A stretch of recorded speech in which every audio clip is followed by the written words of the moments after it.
Episode number 6. But, D'Artagnan was not the character to allow a man to escape him, thus what the insolence to ridicule him. He drew his sword entirely from the scabbard, and followed him, crying, Turn, turn, Master Joker, lest I strike you behind. Strike me, said the other, turning on his heels, and surveying the young man with as much astonishment as contempt. Why, my good fellow, you must be mad. Then, in a suppressed tone, as if speaking to himself, this is annoying, continued he.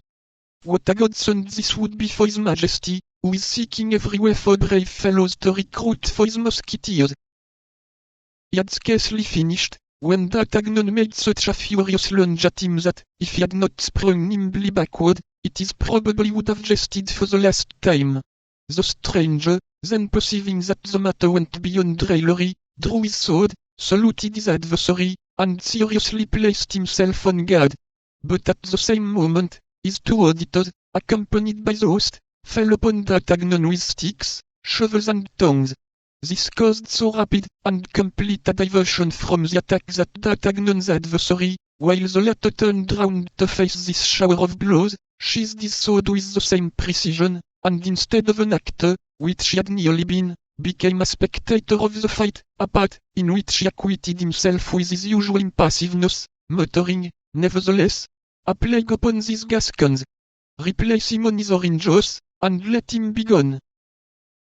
Not before I have killed you, poltroon, cried D'Artagnan, making the best face possible, and never retreating one step before his three assailants, who continued to shower blows upon him.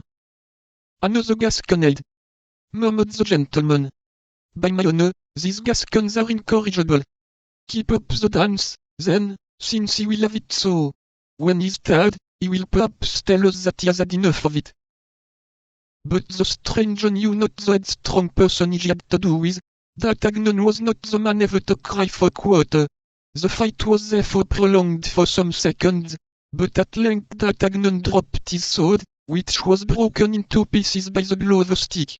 Another blow full upon his forehead at the same moment brought him to the ground, covered with blood, and almost fainting. It was at this moment that people came flocking to the scene of action from all sides.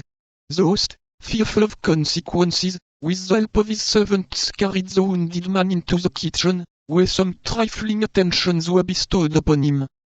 As to the gentleman, he resumed his place at the window, and surveyed the crowd with a certain impatience, evidently annoyed by their remaining undispersed. Well, how is it with this madman? Exclaimed he, turning round as the noise of the door announced the entrance of the host, who came in to inquire if he was unhurt. Your Excellency is safe and sound? Asked the host. Oh, yes. Perfectly safe and sound, my good host, and I wish to know what has become of a young man. He's better, said the host. He fainted quite away. Indeed, said the gentleman.